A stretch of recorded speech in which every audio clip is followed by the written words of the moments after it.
জয় রাম, জয় রাম, জয় রাম। বেদবাণী প্রথম খণ্ড 239 নম্বর পত্রাংশে গুরুদেব আমাদের খুব সুন্দর কথা বুঝিয়েছেন। আসুন জানি কি সেই কথা।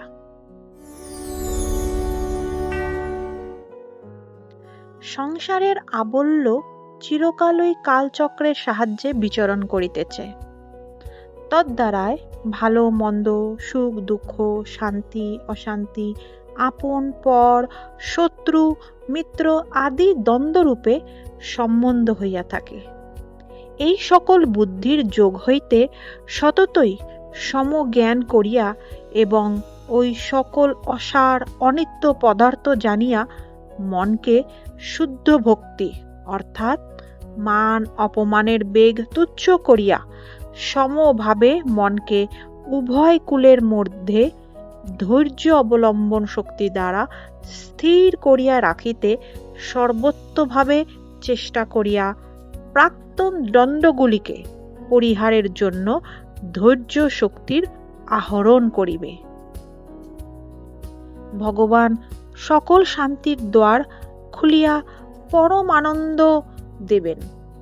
কাহারও কোনো দোষ না লইবারই চেষ্টা করিয়া স্বকীয় ভাগ্য উপলব্ধ মনে করিয়া রাখিবে। জয় রাম, জয় রাম, জয় রাম। কি সুন্দর শিক্ষা আমাদেরকে গুরুদেব দিয়েছেন এই পত্রাংশের দ্বারা। এই বাণীর মাধ্যমে শ্রী শ্রী গুরুদেব আমাদের মানুষের জীবনের নিত্য দিনের যে মানসিক দ্বন্দ্ব আছে, যার দ্বারা সুখ দুঃখ এইসব নানান রকম বেগ উৎপন্ন হয়, তা থেকে মুক্তি পেয়ে পরম আনন্দ ও শান্তি লাভের উপায় অতি চমৎকার ভাবে বর্ণনা করেছেন। উনি বলছেন যে এই সংসারে যে ভালো মন্দ, সুখ দুঃখ, শান্তি অশান্তি, নানান রকম শত্রু মিত্র, এই সবই তো একটা দ্বন্দ্ব, তাই না? আর এগুলো চিরকালই কাল চক্রের নিয়মে আবর্তিত হয়ে চলেছে। অতীতেও ছিল, বর্তমানেও আছে, ভবিষ্যতেও থাকবে। আজ সুখ থাকলে কাল দুঃখ আসবেই, আজ কষ্ট থাকলে পরে আনন্দ আসবেই। কখন যে কে মিত্র হয়ে যায়, কখন যে কে শত্রু হয়ে যায়, কিছুই বলা যায় না। কেন কি এটা সংসারের খুব স্বাভাবিক নিয়ম, তাই না? সংসারের এই বিপরীত বিষয়গুলো যেমন সুখ দুঃখ, কষ্ট আনন্দ, এগুলো সবই অনিত্য, অস্থায়ী। কেন কি স্থায়ী তো হচ্ছেন শুধুমাত্র উনি, ভগবান সত্যনারায়ণ। তাই তিনি সবাইকে সবকিছুকে সমানভাবে দেখার মানসিকতা বা সমজ্ঞান তৈরি করতে বলেছেন। এই মান অপমানের দ্বন্দ্বে পড়তে বারণ করছেন, ধৈর্যের সাথে থাকতে বলছেন, সহ্যকে আপন করতে বলছেন। জীবনের ভালো মন্দ এই উভয় কুলের মধ্যে ধৈর্যকে ধারণ করে মনকে স্থির করে সর্বাত্মকভাবে চেষ্টা করতে হবে।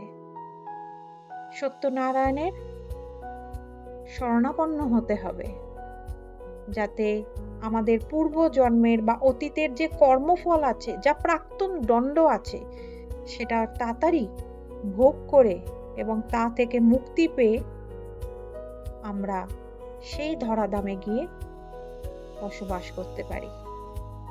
কেন কি শান্তি পাওয়ার সবচাইতে বড় চাবিকাঠি হলো এইটাই। জয় রাম, জয় রাম, জয় রাম। গুরুদেবের এই চ্যানেল শ্রী গুরু চক্রকে এগিয়ে নিয়ে যাওয়ার জন্য আপনাদের সকলকে ধন্যবাদ। আজকের ভিডিও এতটুকুই। আশা করি আপনাদের আমার করা এই ভিডিওগুলো ভালো লাগছে। যদি কিছু ভুল বা ত্রুটি হয়ে থাকে ক্ষমার নজরে দেখবেন।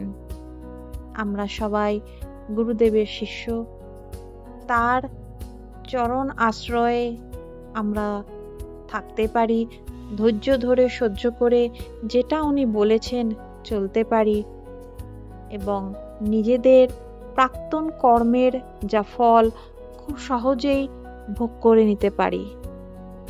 গুরুদেবের শ্রীচরণে সকলের কুশল মঙ্গলের প্রার্থনা জানিয়ে আমি এখানেই শেষ করলাম। সবাই ভালো থাকবেন।